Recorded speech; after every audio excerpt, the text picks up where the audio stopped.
परमय 8.11 परमय 8.10 का विलोम है। त्रिभुज की एक भुजा के मध्य बिंदु से एक अन्य भुजा के समांतर खींची गई रेखा तीसरी भुजा को समद्विभाजित करती है। तो यहाँ पर त्रिभुज की एक भुजा का मध्य बिंदु यहाँ पर डी दिया गया है, एक अन्य भुजा के समांतर खींची गई है यानी कि BC के समांतर खींची गई है, तीसरी भुजा को समद्विभाजित करती है। तो हमारी तीसरी भुजा AC हो जाएगी, इसे समद्विभाजित करती है। तो हमें दिया है त्रिभुज ABC में DAB का मध्य बिंदु है। त्रिभुज ABC में भुजा AB का D मध्य बिंदु है। सिद्ध करना है हमें AE बराबर है EC, यानी कि AE बराबर है EC, हमें ये सिद्ध करना है। और EAC का मध्य बिंदु है, यानी कि EAC का मध्य बिंदु है, ये हमें सिद्ध करना है। तो अब हम उपपत्ति में आगे देखेंगे। तो उपपत्ति में हम देखेंगे, माना EAC का मध्य बिंदु नहीं है।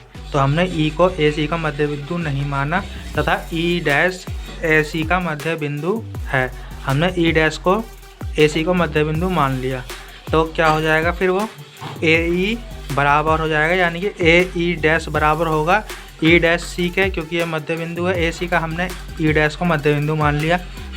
तो यहाँ पर देखेंगे त्रिभुज ABC में DAB का मध्य बिंदु है, जो कि हमें दिया हुआ है, ये यहाँ पर दिया था। और E' का मध्य बिंदु है, हमने समीकरण फर्स्ट में हमने माना है, तो समीकरण फर्स्ट से तो हमारा जो हो जाएगा, यानी कि DE' बराबर हो जाएगा किसके, BC के, क्योंकि ये इसके समांतर था। DE' हो जाएगा BC के समांतर समीकरण 2 से। तो हम देखेंगे त्रिभुज की दो भुजाओं के मध्य बिंदुओं को मिलाने वाला रेखाखंड तीसरी भुजा के समांतर होता है। यानी कि त्रिभुज की दो भुजाओं के मध्य बिंदुओं को मिलाने वाला रेखाखंड तीसरी भुजाओं के मध्य होता है। जैसे कि त्रिभुज की दो भुजाएं हैं, इन दोनों को मिलाने वाला रेखाखंड त्रिभुज की तीसरी भुजा के समांतर होता है, ये ऐसा कहता है। तो किंतु DE समांतर है BC के, ये दिया है, यानी कि DE दिया है BC के समांतर है, हमें दिया है समीकरण 3, हमने इसे बना लिया। समीकरण 2 तथा समीकरण 3 से क्या हो जाएगा, DE' और समांतर होगा DE के और समांतर होगा BC के, यानी कि DE' और DE और BC को एक दूसरे के समांतर बताया है। तो दो प्रतिच्छेदी रेखाएं DE' तथा DE दोनों BC के समांतर है। तो यहाँ पर कहा गया है कि DE' और DE दोनों ही रेखाएं BC के समांतर हैं, किंतु बिंदु D से BC के समांतर केवल एक ही रेखा खींची जा सकती है। यानी कि बिंदु D से केवल एक ही रेखा खींची जा सकती है BC के समांतर।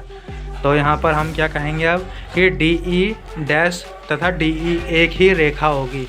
मतलब यहाँ पर कहा गया है जो DE रेखा है और DE' है, ये कोई अलग अलग रेखा नहीं है, ये एक ही रेखा है, क्योंकि बिंदु D से रेखाखंड BC के समांतर एक ही रेखा खींची जा सकती है। तो हम जो DE' और DE मानेंगे, ये एक ही रेखा है और एक ही बिंदु है।